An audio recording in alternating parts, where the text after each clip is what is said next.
Je m'appelle Simon Lacaire, je suis né en 1980 à Rouyn-Noranda. Donc, je ne suis pas du Témiscamingue, même si ça fait longtemps que je suis ici. Euh, mes parents, par exemple, sont du Témiscamingue. Mon père de Notre-Dame-du-Nord, puis ma mère d'Anglier. Puis, je passais mes étés au Témiscamingue, à Anglier, chez ma grand-mère maternelle. Donc, le Témiscamingue, j'ai toujours eu en moi, même si j'y habitais pas pendant ma jeunesse. Puis, en fait, j'ai déménagé au Témiscamingue il y a 12 ans pour rejoindre ma copine puis pour le travail. Mais si je retourne à Rouen puis à mon enfance, donc j'ai grandi en campagne, donc pas en ville directement, puis à l'ombre du mont Kekeko. Donc le plein air était tout près. La nature, j'ai toujours aimé ça. Ça l'a orienté un petit peu mes études. J'aimais la nature, j'aimais les sciences humaines, l'histoire, la géographie. Donc, après mon cégep à Rouen, je suis parti étudier la géographie à Sherbrooke. Donc, on n'apprend pas nécessairement les capitales du monde en géographie, on apprend plein d'autres choses, l'aménagement du territoire, donc les questions de démographie, changement climatique, cartographie. Euh, donc, j'ai fait ça pendant 3 ans et demi, entrecoupé de stages. Puis, je suis revenu à Rouyn-Noranda en 2002. Puis, j'ai fait une maîtrise à l'UQAT, à l'Université du Québec, en Abitibi-Témiscamingue. C'était en foresterie, donc en biologie forestière. J'ai fait un bon 3 ans là. Puis ensuite, comment je pourrais dire, j'ai étiré mes études parce que j'ai travaillé un petit peu là, à temps partiel. J'ai pris des charges de cours. J'ai enseigné la géographie et le tourisme au cégep, puis à l'université. Puis je me suis impliqué bénévolement dans plein de projets. Donc ça me ralentit un peu, mais comment je pourrais dire, ça me fait du bien aussi. Ça m'a permis d'apprendre autre chose que juste d'être sur les bancs d'école. Mon lien avec le Témiscamingue, c'est pas que c'était ma jeunesse, mes étés passés à Anglier, mais c'est aussi une implication citoyenne qui m'a changé quand même profondément, puis qui a brassé les choses au Témiscamingue à l'époque. C'est qu'en 2004, il y avait un projet de centrale hydroélectrique privée à Anglier. C'est un projet qui était sur la table depuis un certain temps.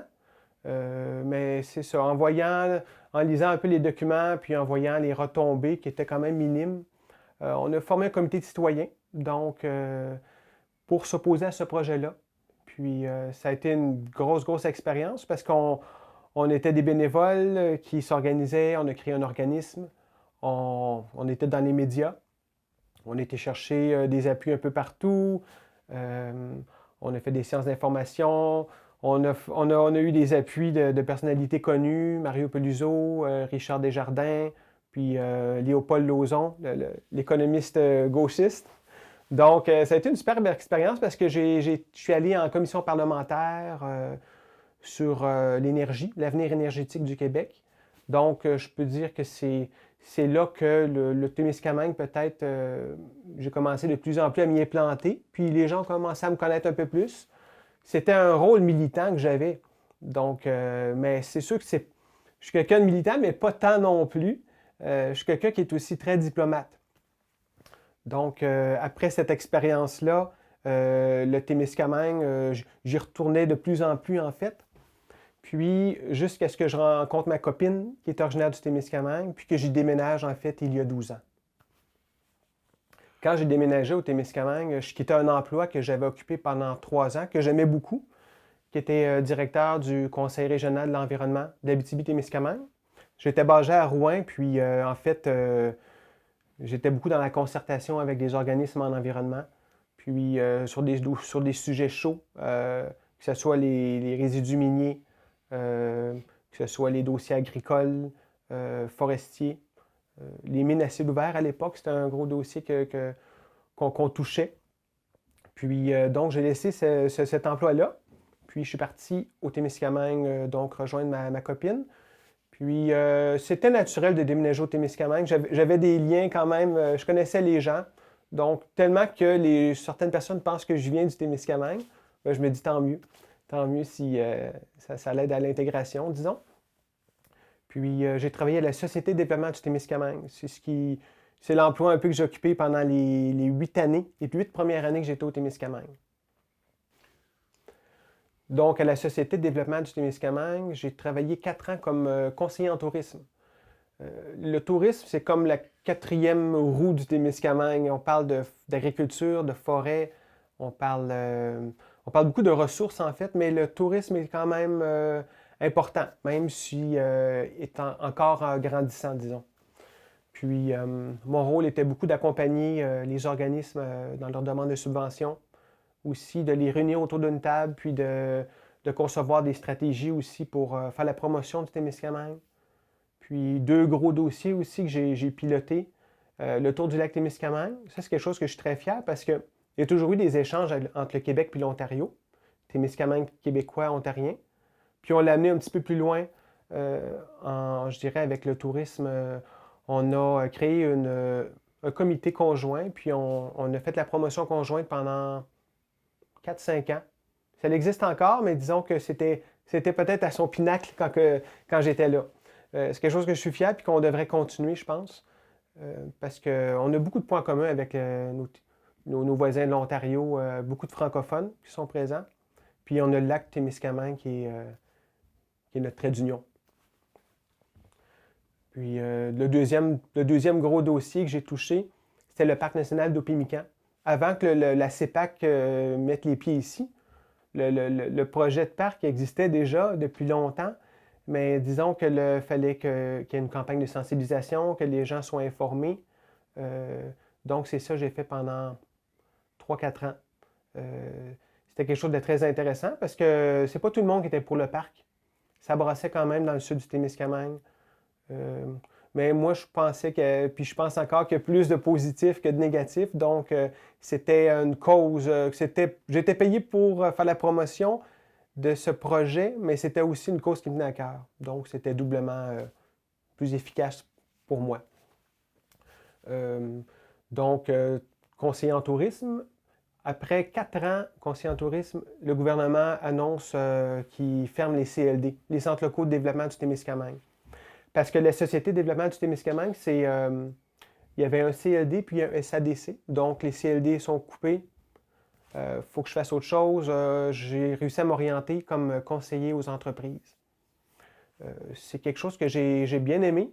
C'était pas naturel pour moi parce que je ne suis pas quelqu'un en commerce et services nécessairement. Donc, accompagner des promoteurs qui veulent, par exemple, acquérir une épicerie ou acheter de la machinerie forestière.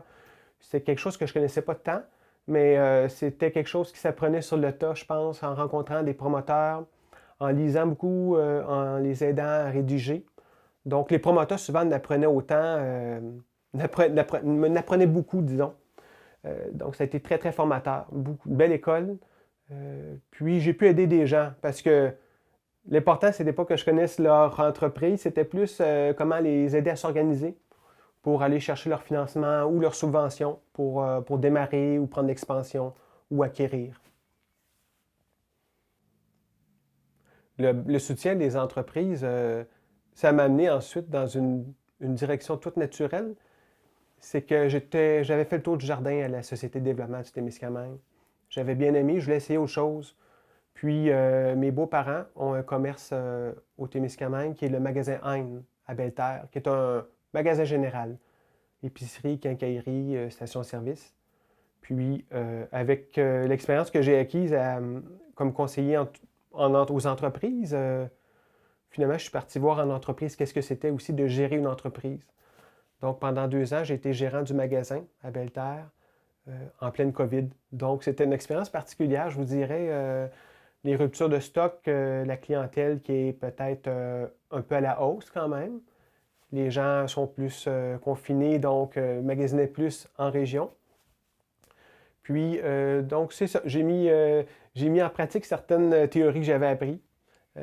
Puis, j'ai aussi fait des gestion des ressources humaines, gestion des inventaires, des choses qui sont très utiles puis qui m'accompagnent encore aujourd'hui. Parce que là, présentement, je suis gestionnaire d'un lieu historique national, de 2 lieux historiques nationaux, au Belgiouane Fort Témiscamingue, puis Sir Wilfrid Laurier, qui est un lieu historique dans la Naudière. Ouais, deux lieux historiques nationaux à gérer. Je reste au Témiscamingue. Il y en a un que je peux gérer sur place, l'autre est à distance. Comment je fais pour gérer un deuxième site à distance? C'est un défi. Il faut s'appuyer sur une autre équipe, une autre équipe d'employés sur place, qui est saisonnière. Donc, c'est pas évident. C'est de faire de l'embauche de personnel à distance. Puis c'est d'aller sur le site même quand même 2 à 3 fois par année. C'est un défi, mais à l'heure actuelle, on parle de télétravail. Je pense que ça s'inscrit là-dedans. C'est possible de gérer 2 sites historiques. Mais je veux vous dire que Parc Canada, c'est une immense organisation. Puis on peut s'appuyer sur plein de personnes qui peuvent nous aider d'un peu partout, partout au pays, en fait. On parle en promotion, en communication, en gestion financière, en ressources humaines. Donc, je ne suis vraiment pas tout seul. C'est impressionnant comme travail, mais je suis très, très supporté là-dedans. Bon, je vous ai parlé beaucoup de mes expériences de travail, mais j'aime beaucoup aussi le bénévolat, puis ça fait partie quand même beaucoup de ma vie. J'en fais depuis longtemps. Pourquoi je fais du bénévolat? Je vous dirais, il y a un point de vue personnel, ça nourrit quand même le bénévolat. On rencontre du monde intéressant, puis on s'implique pour des causes qui nous tiennent à cœur. On les choisit. Ça, j'aime beaucoup. Puis, on fait une différence. Il y a un dicton qui dit penser globalement, agir localement. Moi, je crois à ça, que les implications locales, c'est ce que le plus de. Le résultat est assez direct, puis palpable. Puis, tu sais, exemple, on organise un festival, on voit les gens heureux. On voit les retombées, les commerces ont un peu plus de clientèle. Donc, ça, j'aime ça. J'aime ça. Je suis impliqué depuis quand même 6-7 ans au club de curling de Belle-Terre.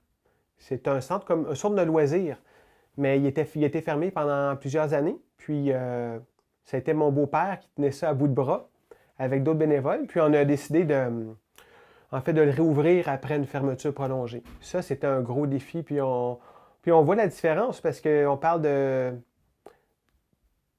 presque pas de lieu pour faire de sport, de loisirs, à on rouvre un lieu, puis on redonne accès, on se rencontre. Donc, c'est un lieu de socialisation. C'est important dans les petites communautés.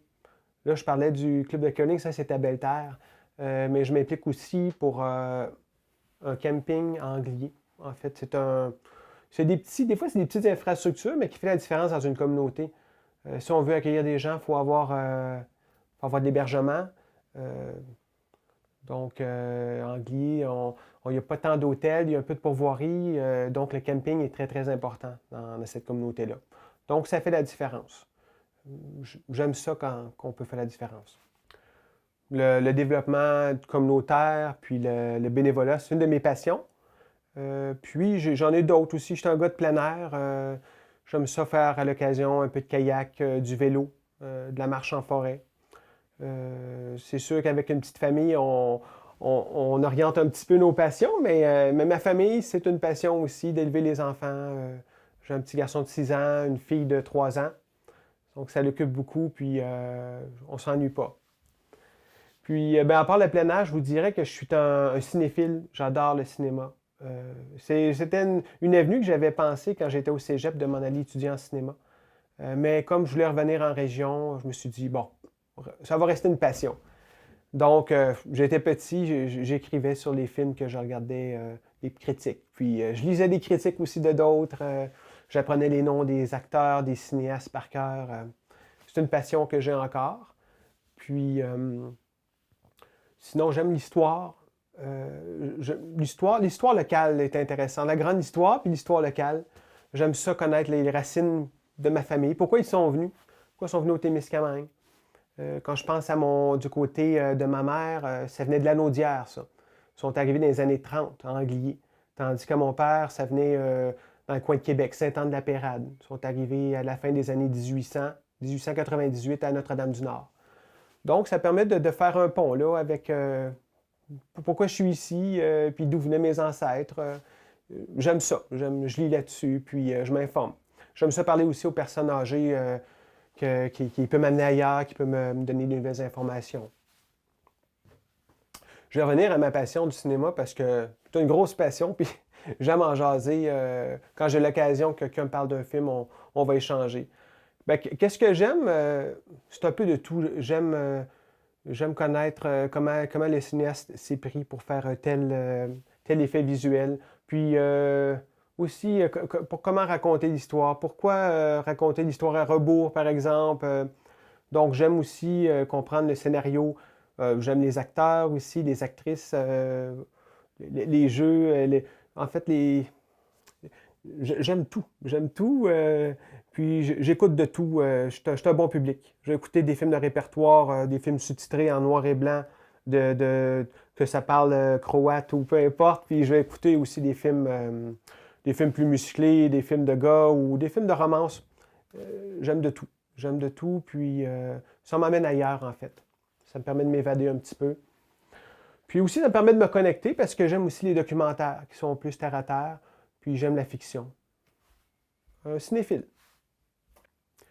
J'ai fait un peu de films plus jeune. J'avais ma caméra.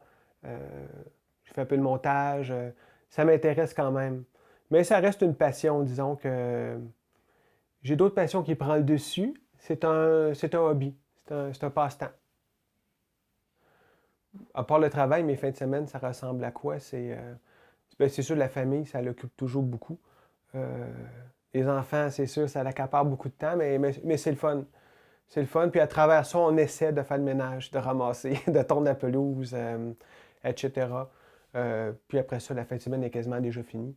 Mais non, mais sans blague, on fait aussi des activités. On essaie de sortir nos enfants. C'est sûr que la COVID, ça nous a ralenti, mais là, on resocialise un peu là, l'histoire que nos enfants voient d'autres mondes. Mais on reste autour. On est beaucoup au Témiscamingue. On va à Anglier, Belle-Terre, au village aux alentours. On peut aller un petit peu en Abitibi. Puis à l'occasion, on va faire des voyages un petit peu plus longs. D'ailleurs, les voyages, c'est une de mes passions. Plus tard, j'aimerais bien amener mes enfants voir d'autres pays aussi. Puis, parce qu'on est. Faire d'autres pays, c'est intéressant, puis ça ne nous empêche pas de revenir après ça ici. Puis souvent, on apporte autre chose, là. On apporte des expériences, on a vu autre chose, on apporte d'autres idées. Puis j'ai voyagé beaucoup. Puis j'ai eu des enfants tard, mais j'ai profité de ma jeunesse pour voyager. Je suis allé en Finlande, en Russie, au Portugal, en Espagne, en Turquie, au Japon. Je ne veux pas épater la galerie en disant ça, mais ça m'allume beaucoup le voyage. Puis je vais continuer à en faire plus tard. Là, un petit peu moins. Avec la famille, c'est autour. Puis c'est correct. On découvre notre histoire aussi locale, qui est toujours très toujours très intéressante. Si je retournerais dans un pays que j'ai déjà visité, j'irais sans doute au Japon. C'est quand même intéressant parce qu'ils vivent un peu quand même comme nous à l'occidental, mais c'est une culture assez différente. Comment je pourrais dire, ben, le côté culinaire, c'est bon, le sushi, le poisson est un peu partout. Puis le côté aussi spirituel, avec les temples, puis leur relation avec la technologie, les trains rapides, puis les villes avec illuminées, plein de néons. C'est super intéressant.